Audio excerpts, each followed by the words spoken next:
pourquoi ne pas dire que le pouvoir des lobbyistes est nettement plus important que celui des citoyens et pose un problème de démocratie? Qu'est-ce que vous en pensez? Moi, je pense que c'est pas vrai, ça. Non, c'est pas vrai. Non, c'est pas vrai. Je pense pas. C'est pas. Enfin, c'est une affirmation qui est totalement fausse. Il y a un pouvoir. Il y a des groupes de pression qui agissent à Bruxelles, comme d'ailleurs à l'Assemblée nationale en France.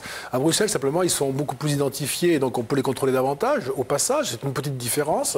Il y a plus de transparence dans le fonctionnement de ces groupes. Mais le pouvoir du Parlement européen, il suppose en effet très souvent un accord entre les deux groupes principaux, mais c'est un pouvoir d'institution élue qui, après ce compromis, s'exerce face à la Commission comme face au Conseil des ministres de l'Union européenne. Là, c'est une affirmation très agressive à l'égard de l'Union, mais il faudrait quand même l'étayer sur autre chose. Je vous trouve très politiquement correct ce soir. En même temps, si vous aviez peur qu'il y ait un mauvais score aux élections européennes. Je crois qu'il y a des lobbies, il faut le dire. Pour qui un mauvais score? Pour qui?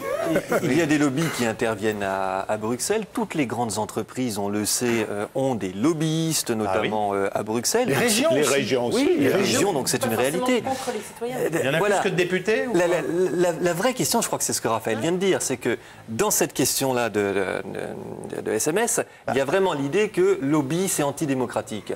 En réalité, c'est une autre conception du check and balance et vous avez des choses qui peuvent s'équilibrer. Il y a l'idée que les lobbies se font plus entendre et sont donc plus puissants et modulent plus la vie européenne que nous, citoyens, dans le rapport que nous entretenons avec cette entité. Même quand on y croit et même si on est conscient, parce qu'en gros, tout le monde l'est, que voilà, il y a un avenir qui s'est bâti et que maintenant, c'est quelle forme on lui donne. Vous voulez intervenir, Raphaël? Non, mais il y a des lobbies qui défendent les intérêts des citoyens, il y a des lobbies qui défendent des intérêts nationaux aussi, et la France qui râle toujours parce et des intérêts financiers. Ses fromages, il y a quand même des lobbies aussi qui les défendent, ces fromages. Donc il y a des lobbies qui défendent aussi les intérêts des citoyens. C'est pas forcément que des grosses pieuvres horribles et hostiles.